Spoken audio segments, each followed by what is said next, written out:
DPRD Kabupaten Kampar memanggil OPD terkait untuk menanggapi keluhan dari ratusan tenaga honor guru agama, tenaga kesehatan, dan tenaga teknis Kabupaten Kampar terkait seleksi P3K, di mana para peserta yang sudah mendaftar P3K hanya diangkat sebagai P3K paruh waktu.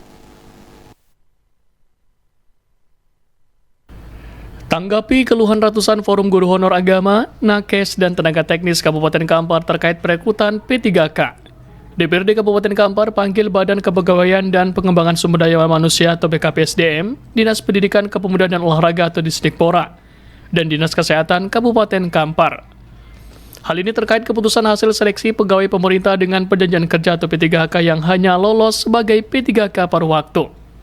DPRD Kampar yang langsung dipimpin Ketua DPRD Kabupaten Kampar Ahmad Taridi beserta pimpinan dan anggota DPRD Kabupaten Kampar lainnya mendengarkan penjelasan dari Kepala BKPSDM Kabupaten Kampar di hadapan ratusan para guru agama, nakes, dan teknik yang hadir.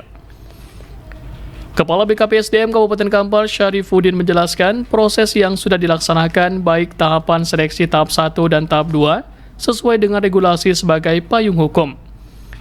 Hasilnya semua dikelola oleh sistem di Badan Kepegawaian Nasional atau BKN tanpa campur tangan pemerintah daerah. Sistem ini mengacu pada peraturan yang sudah ditetapkan oleh Kementerian Pemberdayaan Aparatur Sipil Negara Reformasi Birokrasi Kemenpan RB. Dirinya menjelaskan pengangkatan penuh waktu maupun paruh waktu itu sesuai dengan pertimbangan teknis oleh BKN, di mana pemerintah daerah dalam hal ini tidak dapat mengambil kebijakan, terutama terkait penyelesaian tenaga harian lepas atau THL yang ada dalam database. Sedangkan peserta yang tidak lulus maka akan dipertimbangkan menjadi P3K paruh waktu. Sementara untuk saat ini regulasi tersebut belum ada karena masih menunggu kebijakan dari BKN serta menunggu regulasi melalui Kemenpan RB, termasuk ditempatkan di tempat saat ini ia bekerja.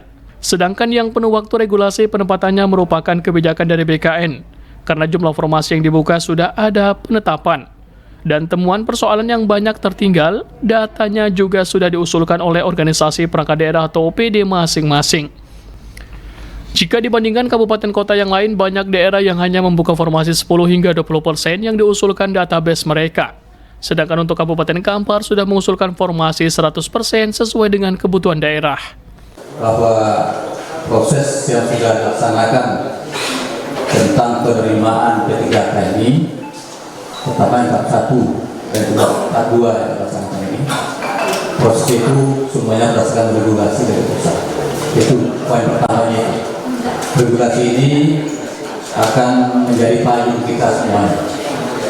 Jadi ketika kami mengantarkan Bapak Ibu semua masuk ke ruangan tes itu pansel daerah di awalnya sudah selesai ya. Artinya ketika masuk Bapak Ibu dalam tes itu, hasilnya itu semuanya diolah oleh sistem di BKN tanpa campur tangan kita, sedikit pun tidak ada campur tangan kita. Apakah namanya lulusnya ataupun optimalisasinya itu dilakukan oleh pengelola sistem di BKN.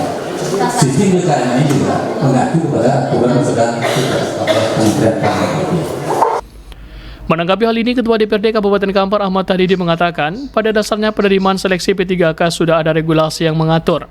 Tetapi ada gambaran yang nantinya dapat diperjuangkan, termasuk untuk mengangkat P3K paruh waktu menjadi P3K penuh waktu. Pihaknya berharap regulasi yang ada dapat diperjuangkan sehingga P3K paruh waktu dapat menjadi panuh waktu. DPRD Kabupaten Kampar juga akan memperjuangkan ke pemerintah pusat termasuk DPR RI untuk berkoordinasi memperjuangkan hal ini, dengan harapan akan ada perubahan regulasi agar dapat memberikan kejelasan kepada para P3K paruh waktu yang ada saat ini. Karena hal ini merupakan kebijakan dari BKN sehingga pemerintah daerah tidak dapat berbuat banyak. Dasarnya regulasi yang mengatur, tetapi ada tadi gambaran yang istilahnya akan diperjuangkan oleh kita berharap pemerintah daerah berjuangkan bahwa yang pada waktu ini mudah-mudahan bisa menjadi waktu. Tentu nanti kebetulan Komisi 2 DPR RI terlibat, yaitu pimpinan kita ini dari Komisi 2 dan juga Pak Zulfan juga pimpinan juga dari PAN nanti bisa koordinasi karena infonya tanggal 20 ya lalu datang dulu nanti kalau RI baru masuk, kita nanti akan diskusikan dengan hari ini. Mudah-mudahan Bapak juga berdoa, mudah-mudahan ada perubahan regulasi di sana. DPRD Kampar juga akan berkoordinasi dengan Komisi 2 DPR RI sehingga dapat merubah regulasi penerimaan P3K penuh waktu, terutama untuk Kabupaten Kampar. Dari Kampar, Yogi Sasta dan Eka Putra melaporkan.